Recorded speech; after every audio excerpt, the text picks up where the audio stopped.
बना रहे 3 बदमाशों को गिरफ्तार किया। ये लोग एक पेट्रोल पंप को लूटने की योजना बना रहे थे। और खबर एक बार फिर से विस्तार से देखेंगे। टोंक से मिल रही बड़ी खबर का रुख कर लेते हैं, जहां पर निजी अस्पताल में मौत के बाद हंगामा हो गया। इलाज में लापरवाही बरतने के आरोप लगाए जा रहे हैं। परिजन लगातार अस्पताल में हंगामा करते हुए नजर आए। चिरंजीवी योजना के बाद पैसे लेने के भी आरोप लगे हैं। शव नहीं उठाने पर परिजन अड़े हुए हैं। कल दोपहर भर्ती कराया गया था और रात के तकरीबन 2 बजे 50 साल के प्रहलाद सोनी की मौत हो गई। परिजन लापरवाही के आरोप लगा रहे हैं, कह रहे हैं कि गलत तरीके से इलाज किया गया, जिसके चलते ये मौत हुई है। और इसके साथ ही आरोप ये भी है कि चिरंजीवी योजना होने के बावजूद भी पैसे लेकर उपचार किया गया। आश्वासन मिलने तक शव नहीं उठाने की बात कही गई है। परिजन अभी भी अस्पताल परिसर में मौजूद है और लगातार वहां पर प्रदर्शन किया जा रहा है। गरीब आदमी, अपंग आदमी है, वो बताऊं बाद में आपको। और हम डॉक्टर साहब से बात करना चाहते हैं, ये सब क्यों हुआ और इतनी लापरवाही क्यों है। 4 घंटे से यहाँ इतने आदमी खड़े हुए हैं, जब तक बॉडी नहीं लेंगे हम, जब तक हमारी जो भी हमारी मानेंगे नहीं। ये मांग यही है हमारी, तो जो भी है जो और हाथ पैर और बांध रखे थे, किसी को जाने नहीं दिए जब से ऑपरेशन कराया। जब से पेशेंट हाथ पैर बांध रखे थे, मैंने देखा था। और चाहिए CCTV कैमरे चेक कर सकते हैं। दौलत पारिक सहयोगी हमारे साथ जुड़ चुके हैं, ज्यादा जानकारी देंगे इस खबर पर।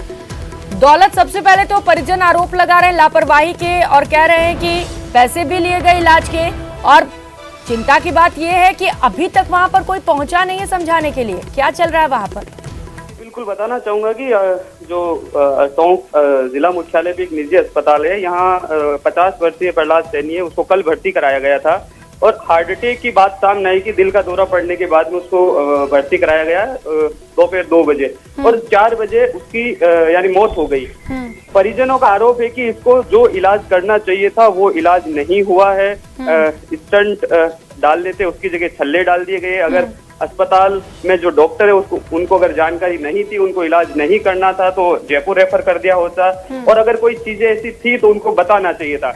अब मौत के बाद में परिजन है वो हंगामा कर रहे हैं, लेकिन ना ही तो अस्पताल प्रशासन से कोई मौके पर पहुंचा, ना ही अभी पुलिस प्रशासन से कोई मौके पर पहुंचा। परिजन है वो शव लेने से अड़े हुए। उनका ये कहना है कि उचित आश्वासन मिलने के बाद ही आगे की कार्रवाई की जाएगी। लेकिन लगातार डॉक्टरों से संपर्क कर रहे हैं वो, जो भी संबंधित डॉक्टर है, अग्रवाल हॉस्पिटल के जो भी संचालक है, लेकिन उनकी फिलहाल अभी तक कोई बातचीत नहीं हो रही है। जो वहां पर कर्मचारी है वो आश्वासन ही दे रहे कि जल्द डॉक्टर को बुला लिया जाएगा। परिजनों का कहना है कि इमरजेंसी में भी तो डॉक्टर आते हैं, लेकिन सुबह 4 बजे मौत होने के बाद अभी तक क्यों नहीं आया है डॉक्टर, और आश्वासन क्यों नहीं मिल रहा। सीधे तौर पर बिल्कुल दौलत, क्योंकि मौत हुई है शख्स की, इस पर जांच भी जरूरी है। और अब देखना अहम होगा कि पुलिस कब पहुंचती है और कब तक समझाइश कर ली जाती है। बहुत शुक्रिया तमाम जानकारियों की। और करेंगे एक और बड़ी खबर का अजमेर से। ये बड़ी खबर है, विजयनगर शहर बंद है। विजयनगर तहसील को केकड़ी जिले में शामिल करने का विरोध किया जा रहा है। कृषि मंडी, सब्जी मंडी समेत सभी प्रतिष्ठान बंद कर दिए गए हैं। व्यापारिक, सामाजिक और तमाम संगठनों के साथ साथ एनजीओ ने भी बंद को पूर्ण समर्थन दिया है। तो बंद का असर आप देख पा रहे हैं तस्वीरें, जहां पर बाजारें बंद नजर आ रही हैं और बड़ी संख्या में लोगों ने इस बंद को अपना समर्थन दिया है।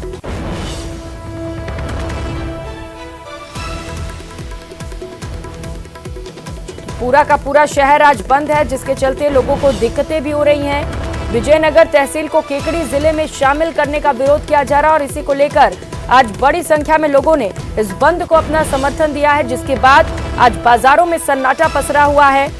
बेहद कम दुकानें वहां पर खुली हुई नजर आ रही हैं। अधिकतर जो दुकानें हैं वो बंद कर ली गई हैं। मनवीर सिंह सहयोगी हमारे साथ जुड़ चुके हैं। मनवीर, क्योंकि बंद का वाहन और असर भी देखने को मिल रहा है, अब क्या मांगों को लेकर सहमति बनती हुई नजर आ रही है?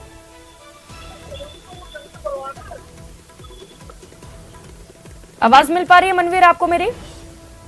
देखिए प्रियंका, जिस तरीके से कांग्रेस सरकार के द्वारा नए जिलों की घोषणा की गई थी और उसके बाद में माना जा रहा था कि क्योंकि जनता की मांग को पूरा किया गया है तो कहीं ना कहीं इससे जनता की संतुष्टि होगी। लेकिन जिस तरीके से नए जिलों का परिसीमन सामने आया है उसके बाद से ही लगातार इस तरीके के विरोध के जो स्वर हैं वो उठते हुए नजर आ रहे हैं। विजयनगर कस्बा आज पूरी तरीके से बंद रखा गया है, क्योंकि विजयनगर का जो तहसील क्षेत्र है उसको केकड़ी जिले के अंदर शामिल किया गया है। विजयनगर के जो निवासी हैं वो लगातार इस बात का विरोध कर रहे हैं। उनकी यही मांग है कि उनको अजमेर में ही रखा जाए, क्योंकि ये उच्च प्रशासनिक स्तर पर ये निर्णय लिया गया है। लगातार धरने प्रदर्शन का दौर विजयनगर में देखने को मिल रहा था और आज बंद करके सामूहिक रूप से पूरे जो विजयनगर है उसने अपनी मांग को सरकार के समक्ष रखा है।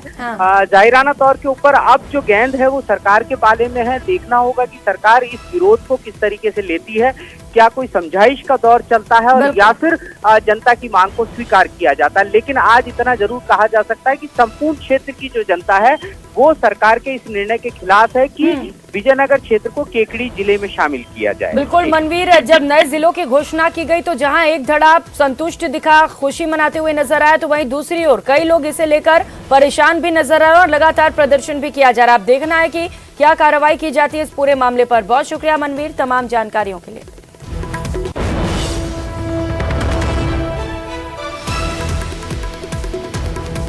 तो उधर बीजेपी के सांसद जसकौर मीणा ने एक बार फिर से कांग्रेस पर बड़ा हमला बोल दिया। जसकौर मीणा ने कहा कि कांग्रेस की अंदरूनी कलह ही उन्हें चट कर जाएगी। सांसद जसकौर मीणा ने कहा कि कांग्रेस के नेता और विधायक ही ये घोषणा कर चुके हैं कि राजस्थान की सरकार सबसे भ्रष्ट सरकार है। उन्होंने कहा कि इसका उदाहरण फील्ड में भी देखने को मिल रहा है, जहां विधायक सीएम बने हुए हैं। सुनिए क्या कुछ कहा। राजस्थान की वर्तमान सरकार सबसे भ्रष्ट सरकार है और इसका ज्वलंत उदाहरण आप फील्ड में देखें कि एमएलए तो सीएम बने हुए हैं, एमएलए सीएम बने हुए हैं और जिस तरह से वो निर्णय करते हैं, जिस तरह से वो बोलते हैं, वो ये सोचते हैं कि केवल उनके वोट चाहिए।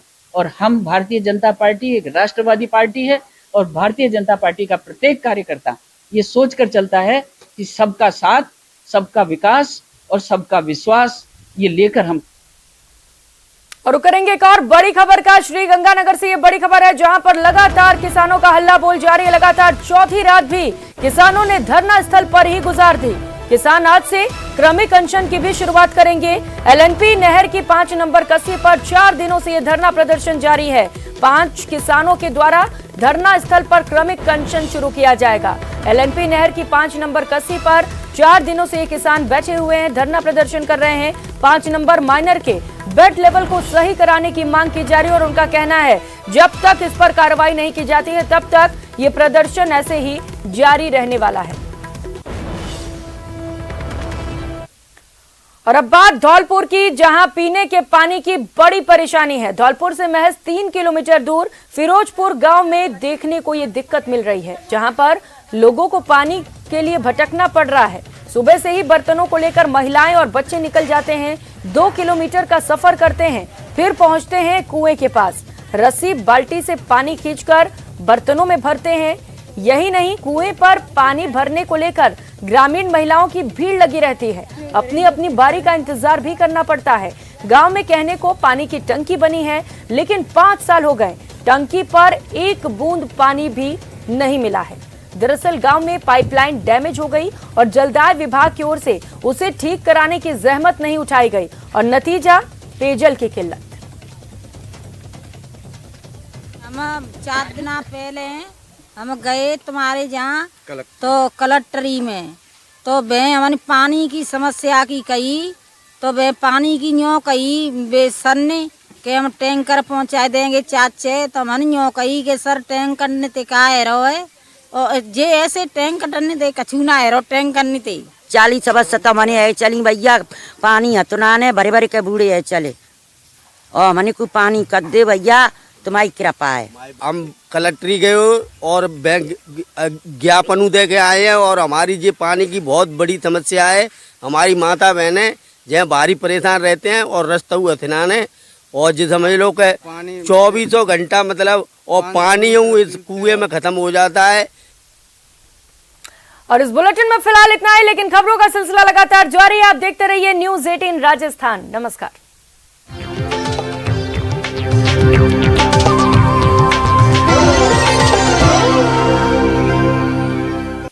Headlines presented by